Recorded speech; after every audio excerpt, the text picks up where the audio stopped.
Before she being a doctor, she's a woman. She is me. She is you. She is us.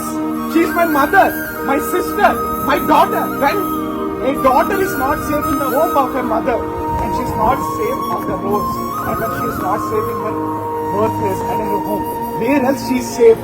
ఆకాశం తాకే నీ ఆక్రందనలు మనసారా వినువారెవరు నిట్టూర్పున నలిగే నీ గుండెల దిగులు సవరించే మనవారెవరు కళమారుతున్న జీవితం కలతలోని జారెన కలలు గన్న కనులకు నీటి చెమ్మ తగిలెన వెలుతురైన ప్రతిదినం చూపుతోంద వేదన అందమైన బతుకున అలజడి చలరేగనా ఏమిటి నీ పాపం ఏమిటి నీ నేరం చీకటి ముసిరిందే చిటికల్లో